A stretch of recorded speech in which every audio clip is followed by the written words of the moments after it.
Okay, insight number 25. The definition of attention is our awareness, attending, or being present on a matter. The definition of focus is when our attending or present awareness is concentrated. Distractions are defined as attention or focus on minor or trivial issues in one's life.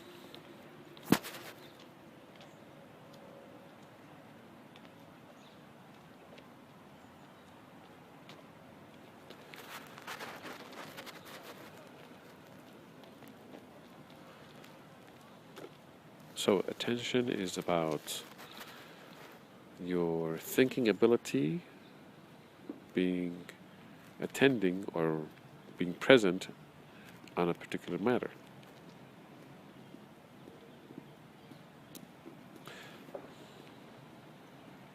Often when you're talking to somebody, your friend, let's say you're talking to them, and they are focused on something else.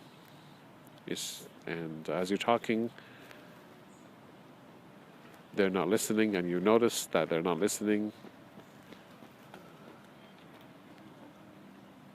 and you stop them. You say,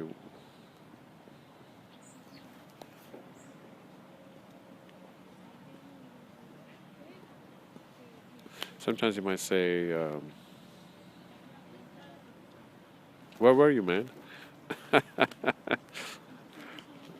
Well, I mean, they're right there in the room with you, by your side, but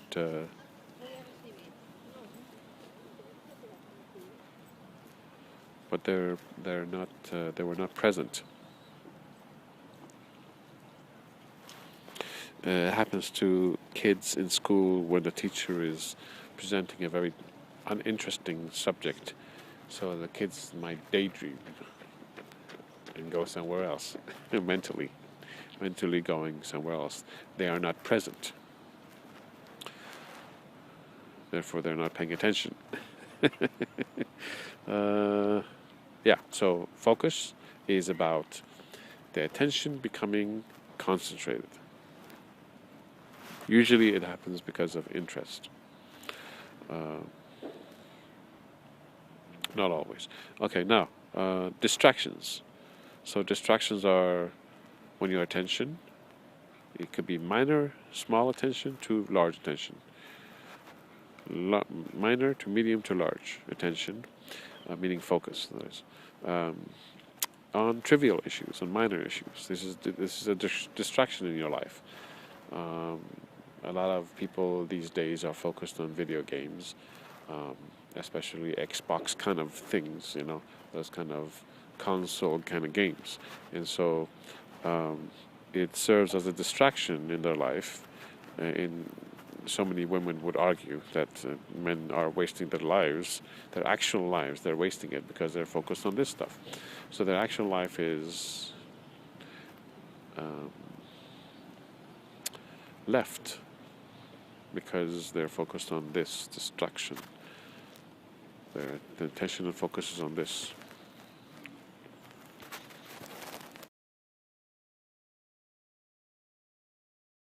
Okay, so here we are getting into the very detailed information, huh? Insight number 26. It's about movement. Here, a little movement.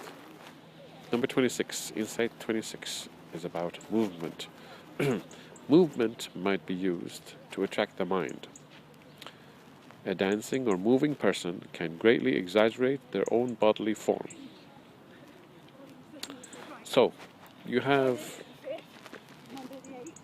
a naked body might hold interest of a person for a while, and then they'll get bored with it.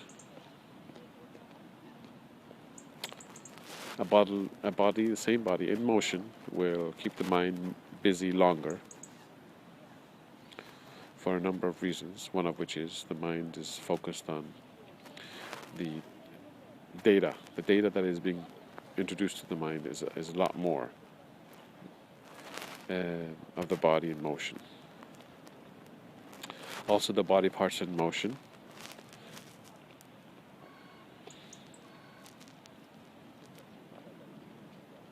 allow the mind much more info about the body's heaviness, or the body part's heaviness, firmness, etc., shape. So let's say you see a body straight forward. Now, it's in motion, and as it's in motion, the bodily motion plays, let's say, on the breast, let's say.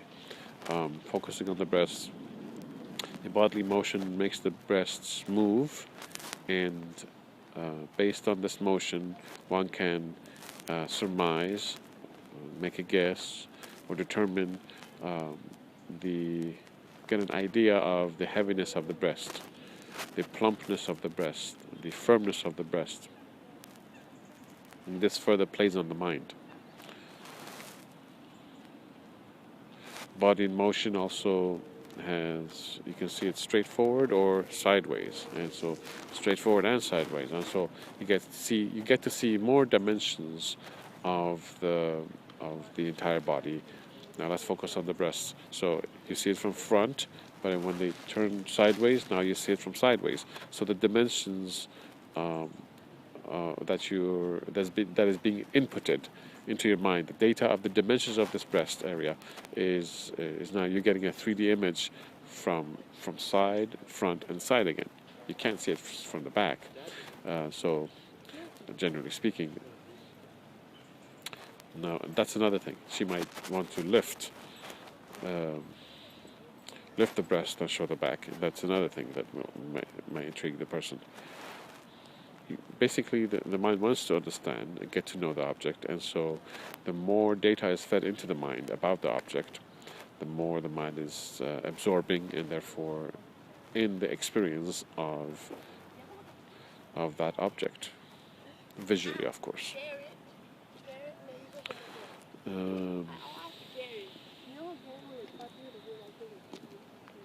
This can be done for any body part, male or female, anything, head, face, legs, whatever, everything.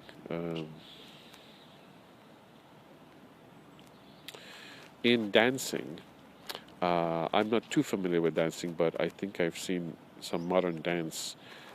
One aspect that they use in dance is a line. A line. They move.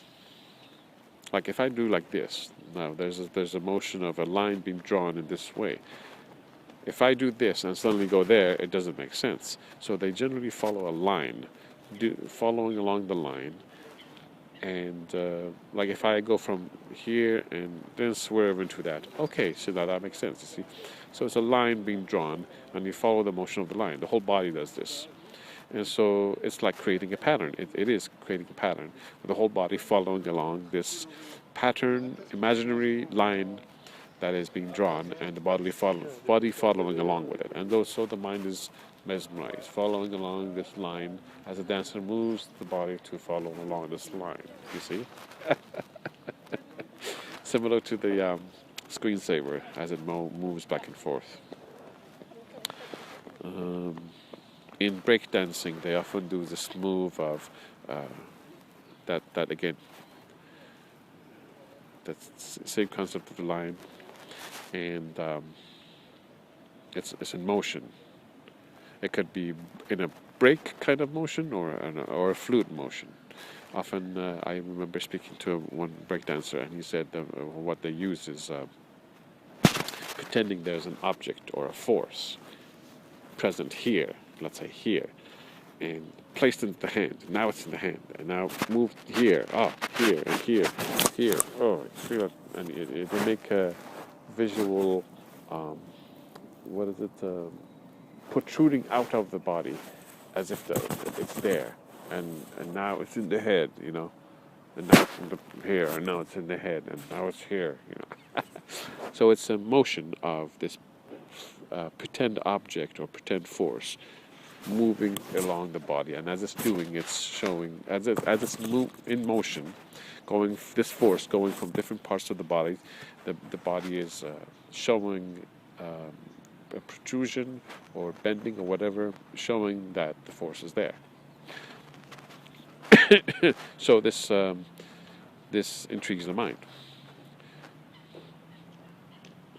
or attract the mind. Same thing. So again, movement might be used to attract the mind. Now that's what's been happening here.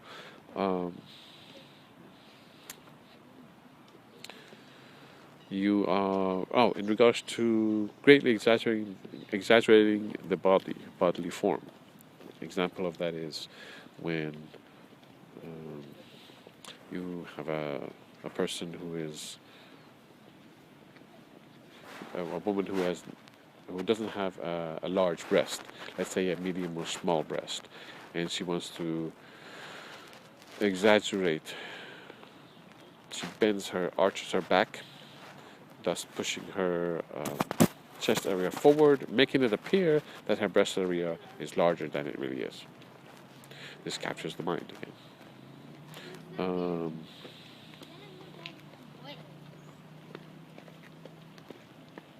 It's exaggerating their own bodily form. Very good. Yep, that's movement. Now, something about movement that is quite interesting. I remember seeing I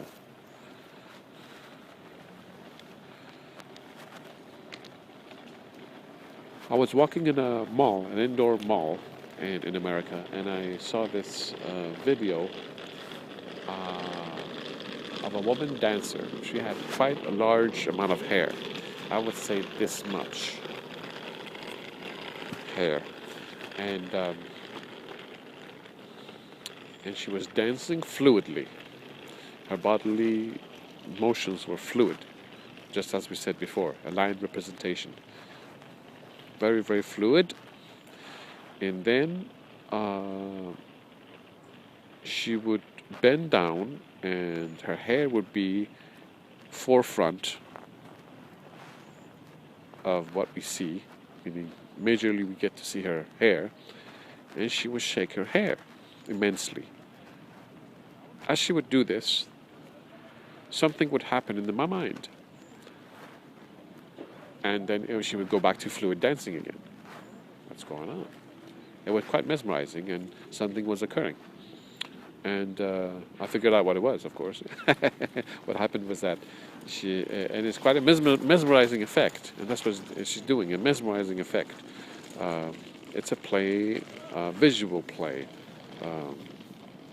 visually affecting the mind. So there was fluid motion, line being drawn with the different parts of her body. Then, so the pattern is made, and then suddenly she brings her head down and shakes her hair, which is quite fuzzy, like an etch-a-sketch. You know one of those etch-a-sketches, and you go, right? So her hair, which is all fuzzy, would make all these patterns, distorting, blanking out any sort of line representations which she made just a minute earlier. It's all faded out. And so the effect on the mind was like an etch-a-sketch. It would clear the mind.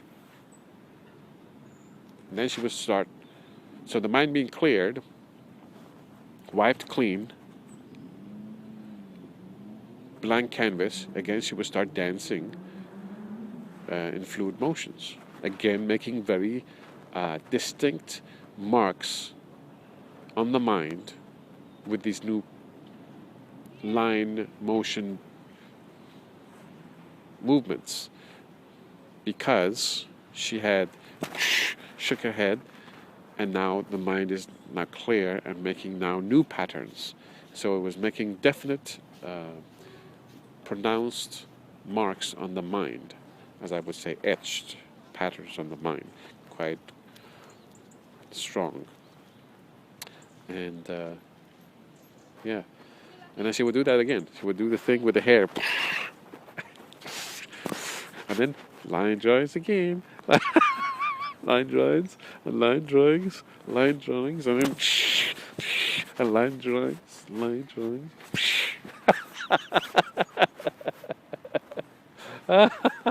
Okay, good. All right.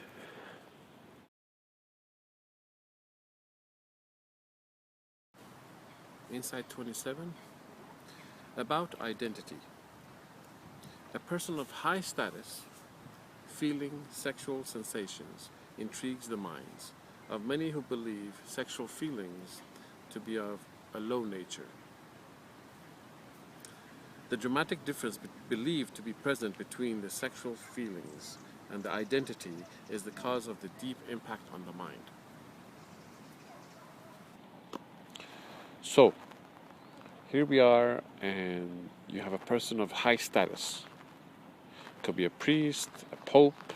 The higher the status, because due to a job,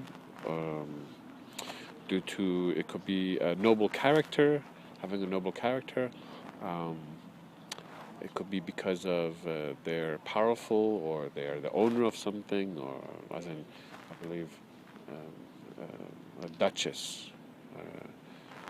I remember reading in a book about duchess is somebody who owns a lot of land, you know. They own land. So anyway, so the larger, the more powerful, the more high status the person has, the more there is a difference between the sexual feelings, which is thought of as low, and the high status of the person. You see, the more it's expanded, so the more it has impact on the mind. So, as an example, let's say you have your local baker, and okay, he's baking whatever, and so you feel certain feelings towards him, or you think of him being sexually feelings, whatever. His contrast between yours is this much, meaning what you think of as the baker's status and his sexual feelings, the difference is this much. Now there may be other reasons why this is intriguing, which I will go into later as an example, but just the status is this much. Now you're talking about, let's say, the President of the United States. Wow, then you got somebody quite here. The status is here. And so the difference between the status of the President of the United States and the sexual feelings is much more than the baker's status and the sexual feelings. And so having a sexual interaction with the President of the United States leaves a very large, it's a dramatic contrast, you know, and so therefore it's quite dramatic, quite different. High status, we think of high status often with the idea of being upright, being a very decent person, being a very noble character, just right, being a good person, high quality, high caliber person, you know, high quality. Continuing on number 27, so we think of this person as a very high, upright, decent person. And so, because we mistakenly think of sexual feelings as being very low, the dramatic contrast impacts our mind equally to the same amount as we think the contrasts are.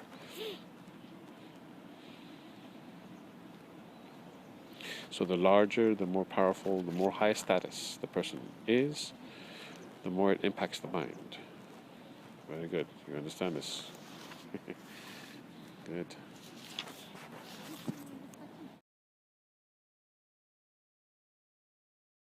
"28. Also included in identity are the qualities of a person, such as innocence. If a person is thought to be sweet and innocent, then knowing that such a person can feel great sexual sensations seems like a great contrast. Therefore, it impacts the mind greatly because of the apparent contrast.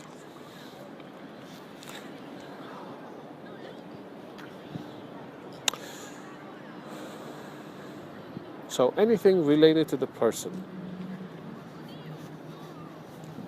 Anything related to the person. It could be their car that they drive, that they own, that they rent, the people that they associate with, their friends, their family, the jobs that they have, the clothes that they wear, the jewelry that they wear, their behavior, anything related to the person, the places they go to, all these things, anything related to the person is included in this. So now we're talking about innocence. So now innocence, as we said before, if a lady is thought of as innocent, we think of her as angelic, very high quality, innocent, very pure, noble, and then we tend to think of sexual interaction as low, dirty, shameful, devilish,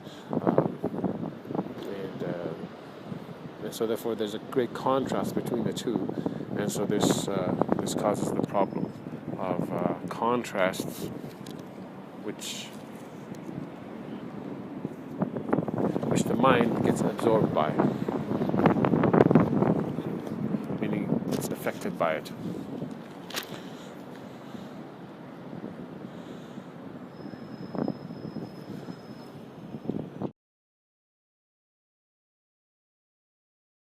#29. You are in charge of your mind when you have the ability to clear your mind at will, to focus it at will, and to defocus it at will. So in various earlier insights, I was talking about external influences and influences from within you, and now I'm talking about reminding you, or having you understand that what is the quality of a mind that is that when you're in charge of it, how does it feel like? What's the conditions? What's the qualities? What would you be able to do? So you will be in charge of your mind when you have the ability to clear it at will, when you decide to focus it at will, and also to defocus it at will. So why do I talk about clearing a lot? Clarity. I'm going to give you a good example. Let's say the eye. The job of the eye is to see. When it's clear, then it can give you, through your senses as the eye, can give you the images as they are, to feed them to your mind via your nervous system, by your nervous system.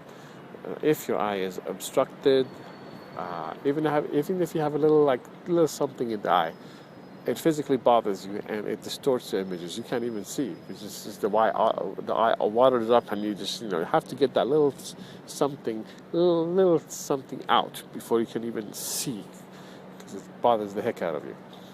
Same as with the mind. The mind, its job is to be clear as well, so that when it gets the information from the eyes and the ears and whatever else, it can feed them to you and analyze it very, very clearly. You have to be unbiased. If your mind is biased, has a bias, meaning it misjudges things, has an inclination towards thinking in a slanted way, which is askew, or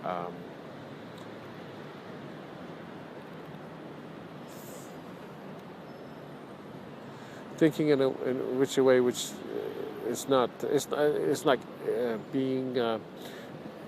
It's the opposite of being a perfect judge, where you're impartial. But if you have a bias, it means you're partial. You're inclined to believe certain things. For example, if you're partial, it means like if you have a bias, you have a tendency to think, all people or most people are have ill intentions, Or if you have a bias, you could say, well, all or most people are good intentioned. The truth is, you don't know all or most people, and that's the right way to think, to say, I don't know really. The people that I've met, you can describe on that, but you can't say all and most. Okay, so clarity. I'm going to give you a very good example. When you go to somebody's house and you see often the mom cleaning the kitchen area, the countertops, and also the desks. tables and other areas of the house. She's cleaning different areas of the house. And you figure, oh, okay, so she's a very neat person. She likes to keep things neat and tidy and clean or something, you know. But actually, that's not it. It's much more deeper than that. She knows, being a mom, she knows that when you engage on, when you eat something, let's say, on a table, and you leave some stuff around, that food that is left, it's gonna spoil and create all kinds of germs and bacteria that are disease causing. Knowing that, and knowing that her family, meaning her husband, her children, her friends, her family, other extended family visit and are going to place their hands on the table and are going to interact with all kinds of activities on the table, she knows it's so very, very vitally important for her to clean that desk with those, those sprays and get the bacteria off as much as possible. Because if she doesn't, then people will touch. Of course, they will be engaged in all kinds of games or talks or playing games, video games, or all kinds of other things and games and study and eating. All these things, and they're touching that table. Invariably, they get to touch the table. They'll be touching their face, the eye, their mouth, and they're going to catch they're going to be infected by the bacteria that is growing on this table. They're going to catch disease. She doesn't want that, so she cleans it, including the dust. The dust is full of mites, all kinds of little creatures. She cleans that quite clean. Any activity that is done on the table, if the table is polluted, that activity is polluted. You're playing cards, just terrible. You're playing whatever, you're talking, you're whatever. So it's vitally important, she knows, for this table to be clean. All the various surfaces around the house to be clean, so that whatever activity you do in the table or anywhere else in the house, you don't get polluted by germs. So the same is true with the mind. The mind, is vitally important that you clean it to be clear and clean from biases. Because if you don't clear it and if you don't have a mind that is function with clarity, purity, and full of biases, even if it's a small bias, small bias. Remember that little thing in the eye? Remember the little something prickly going to your finger and how it bothers the heck out of you? Oh man, can I get this out of here? Little pin touches you anywhere in your body, go, ow. You have a little bias in your head, or a lot, or even a little bit, it's going to mess up your point of view, your perspective of the reality that you're experiencing. And so it's vitally important for you to be aware of your biases, check within yourself to see how and why you think of certain ways. If you find of certain things, if you find a bias, try to wipe it out. I can describe in detail. I'll make a video describing how to clear your bias. Now, let's see. Yeah, so that's why it's so important to have a clear mind. So you're in charge of your mind when you have the ability to clear your mind at will. So let's say you're engaged in some kind of thinking and you feel a certain way, and the moment you want to clear your mind, you're able to do that. Well, that's good. It shows that you're in charge of your mind.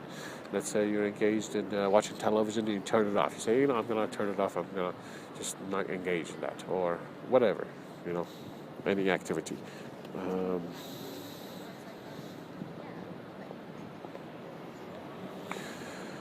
When you have the ability to clear your mind at will,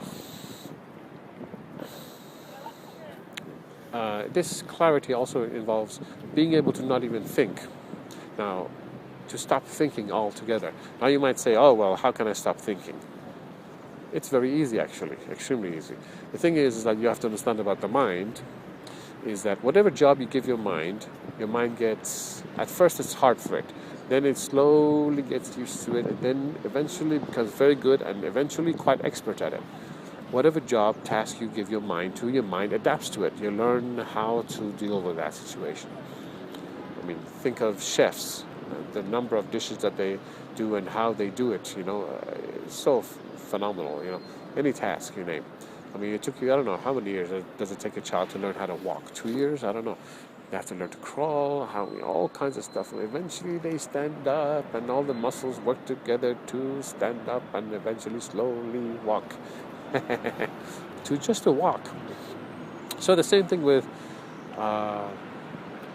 thinking, stopping thinking, or not thinking. Now the thing is that from childhood you have been taught and encouraged to constantly engage in all kinds of activities, to think, get involved with this, play with that, la la la la la la. So your mind is now extremely good at getting involved with all kinds of various activities. It's just hasn't had the time to practice not thinking, just simply being, So all you do is practice not thinking. Slowly you learn how to do it. At first it's going to be hard. Then slowly you start to learn how to not think and how pleasurable it is actually to have a clean room. And I'm talking about the room in your mind. The peace. So enjoyable. So eventually you'll get very good at just simply not thinking and allowing your mind to just be in a state of peace. Okay, good. Now, to focus it at will. Again, you learn to focus at will. That means to keep your attention quite strongly on a subject or person or whatever. You learn to focus it at will. And to defocus it at will. Then whatever you're focusing, you're able to immediately get off and go into a clear state of mind at will. That means defocus from what you were focusing on. This means you're in charge of your mind. If you're not, then usually what happens is that there's possible addiction or just jumping from one subject to the other. Okay, it's like an undisciplined mind.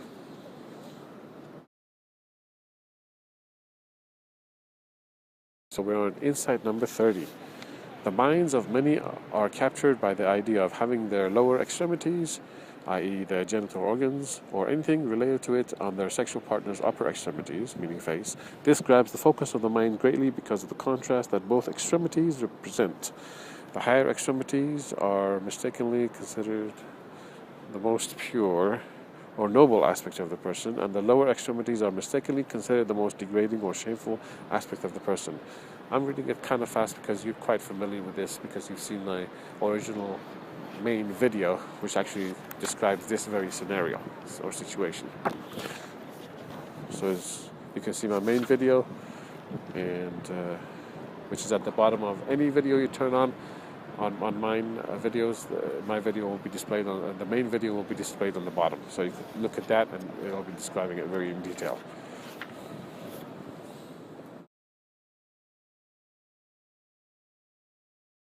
Insight 31. Okay, about action.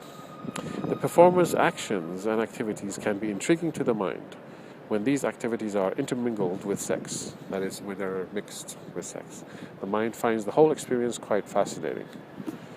So whatever activity you name, which is an action, when you include it along with sex, then your mind wonders how these activities are going to affect sex and how sex will affect the activities. It's like having two combinations together, and you wonder how they interact and what will the repercussions be, and what will happen. And so because of this curiosity and because of this oddness as well, your mind is very intrigued.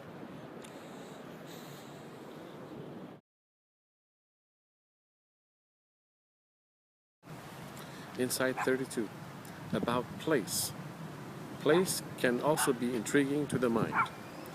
Addition of non-sexual sensations, such as fresh air or rain, to sex might give the impression that the sex act itself is more pleasurable.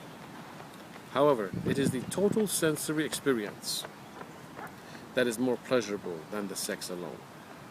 This is due to the multi-sensory data even though some of the sensory data provide non-sexual sensations, non-sexual pleasures, and non-sexual information. In addition, engaging in sexual interactions in places where sexual interactions normally do not take place adds a level of danger and excitement that is tantalizing and intriguing to the mind. You're quite familiar with all this already, as far as having a sexual interaction in an elevator as the element of danger of possibly being discovered or doing something of a sexual nature in somewhere where you're not ought to do it. So this adds danger, no problem about that. You know about that already. However, you have to understand that when you are in a place,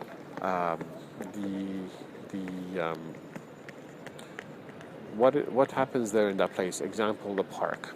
You have a picnic in the park. You're eating a sandwich of whatever sandwich you're eating in a park with your partner, and it's very enjoyable, much more enjoyable than eating at home. In fact, you swear, some of you swear, that the sandwich tastes better in the park. Much better in the park than at home. Well, it's the same sandwich. Why should it taste better in the park? That's the thing. The place is affecting your ability, your experience, your overall experience. So you're breathing the fresh air, which is not available in your house. So this adds to the overall experience.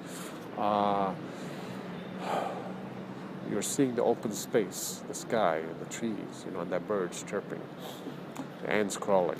You're sitting on green grass.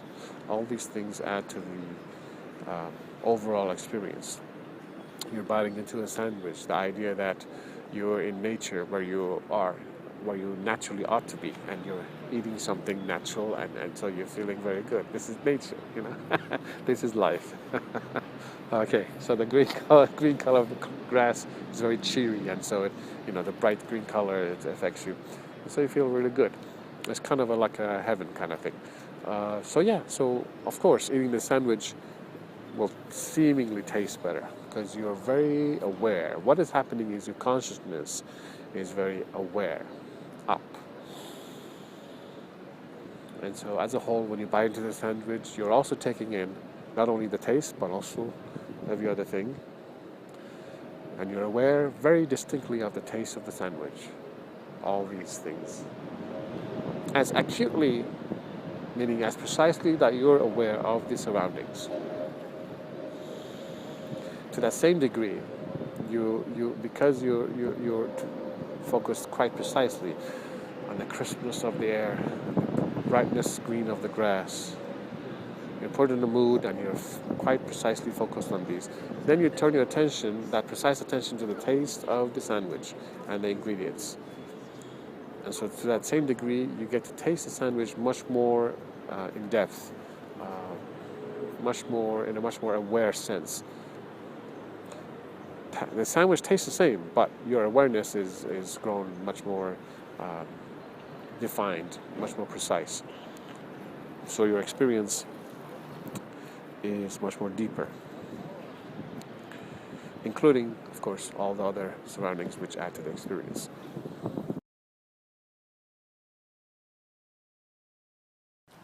Insight 33.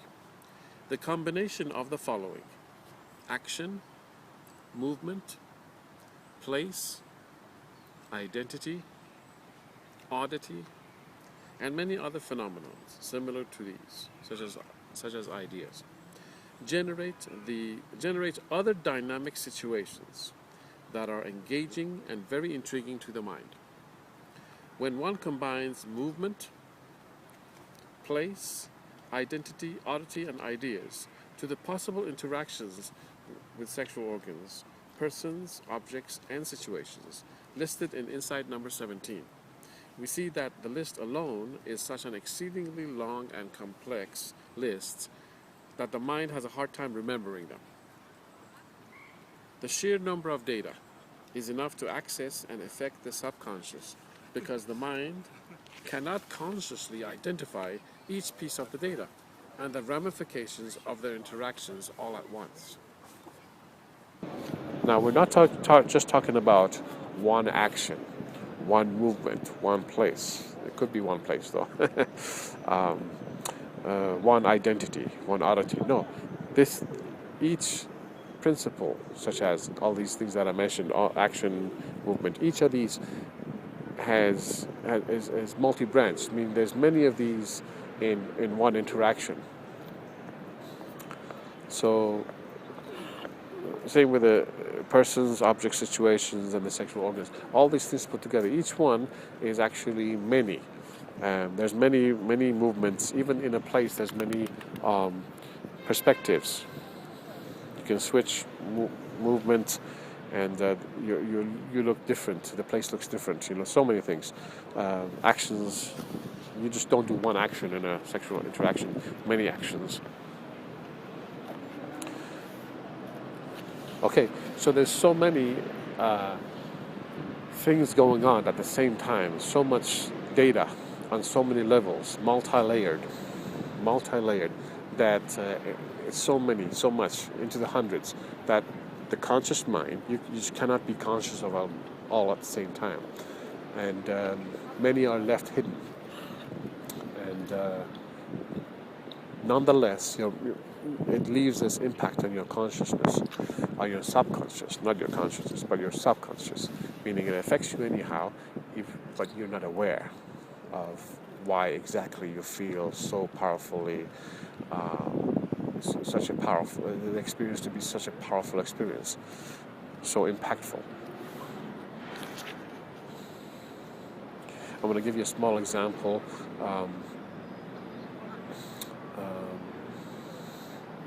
So here, example L, an action with movement, an action in a place. Okay, an action with movement, an action in a place, an action of an identity, an action that's odd, a movement in a place, a movement of an identity, a movement that is odd, place of an identity, place that is odd, an identity that is odd. I'm going through the combinations. Now think of the following combination example and see how potent it is when you combine many of them together. This is a small sentence. A dignified person in a semi-unusual place doing an odd action with explosive movements. Again, I'll say that slowly. Slowly it is. A dignified person in a semi-unusual place doing an odd action with explosive movements. See, altogether is very powerful. All right.